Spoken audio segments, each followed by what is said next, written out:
তো চলে এলাম আর একটা বড় ভিডিও নিয়ে তোমাদের কাছে। এটা ছিল রবিবার দিন আমাদের রান্না পুজো ছিল। তো বাসি কাজটা সেরে নিয়েছি। প্রথমে বাসি কাজটা সেরে নিয়ে ফুল দেখো শিউলি ফুল পড়েছে উঠোনে, সব কুড়িয়ে নিচ্ছি পুজো দেবো বলে। এবার হরিতলায় যেমন রোজ জল দিয়ে ধুয়ে নিচ্ছি, কারণ হরিতলাটা ভালো করে না সব নোংরা হয়ে থাকতে জল দিয়ে ধুতে হয়। তো ধুয়ে নিলাম, নিয়ে এবার দেখো এখানে বাসি ফুল আছে, ফুলগুলোকে ফেলে দেবো। ফেলে দিয়ে চলে যাব সোজা ঠাকুর ঘরে। এই যে আমাদের গোপালবাবু ঘুম থেকে উঠছেন, মশারি খুলে দিচ্ছি। হেভি বদমাইশ, ওনাকে আদর করতে হবে, নাহলে উনি উঠবেন না। এবার একটু বসিয়ে দিলাম খাটে ঘুম থেকে উঠে, দিয়ে ওকে স্নান টান করিয়ে নিলাম।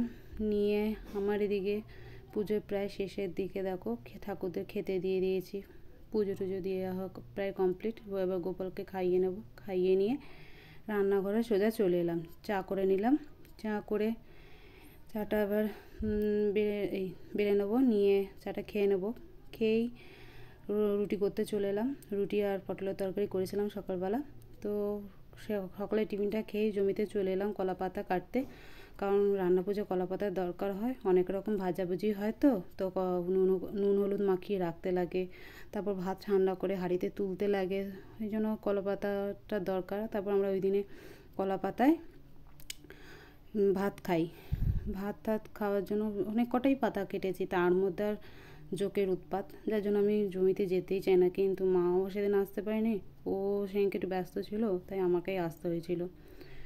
তো এই কলা পাতা কাটতে গিয়ে দেখো কলা পাতাটা কেটে রেখেছে, উনি যোগ উঠে বসে গন্ধ পেয়েছে, কেমন করছে দেখো।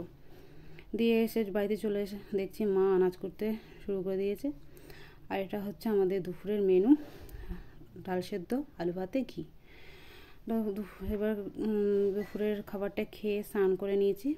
স্নান করে নিয়ে এবার সিঁদুর টিঁদুর পরে নিয়ে এই রান্নাঘরে যাব।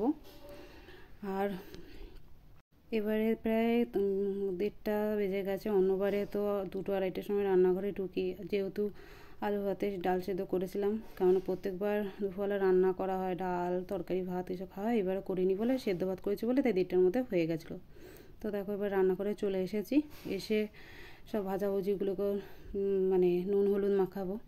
দেখো গামলায় পটল ভাজা, এখানে নারকেল ভাজা, ওটা হচ্ছে ঝিঙে ভাজা, করলা ভাজা, কাঁচকলা ভাজা, উপা ভাজা, আলু ভাজা, ঢেঁড়স ভাজা, আর হচ্ছে ওখানে কুমড়ো ভাজা, আর এখানে হচ্ছে বেগুন ভাজা। সব ভাজাভুজিগুলোতে নুন হলুদ মাখিয়ে রেখে দিয়েছি দেখো কলা পাতায়। আরে দেখো মাছটাও ধুয়ে নিয়েছি, কাতলা মাছটা নুন হলুদ মাখিয়ে নিয়েছি, ইলিশ মাছটাও নুন হলুদ মাখিয়ে নিয়েছি।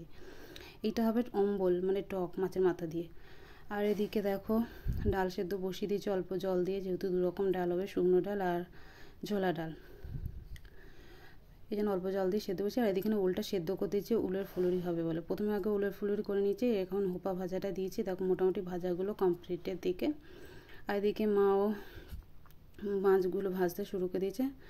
দিয়ে দেখো আমার ফাইনালি সব কমপ্লিট, সব 11 রকম ভাজা দেখতে পাচ্ছ, সব রকম ভাজা ভেজেছি। আর এইটা হচ্ছে শুকনো ডাল, দারুণ খেতে লাগে। আর এটা হচ্ছে ঝোল ডাল, 2 রকম ডাল হয়। আর এটা ইলিশ মাছ ভাজা, ইলিশ মাছের তেল, এটা হচ্ছে কাতলা মাছের ঝাল, আর এটা হচ্ছে অম্বল, দারুণ খেতে হয় সবজি দিয়ে অম্বলটা। তাই কেমন লাগলো জানিও। চলো টাটা বাই বাই।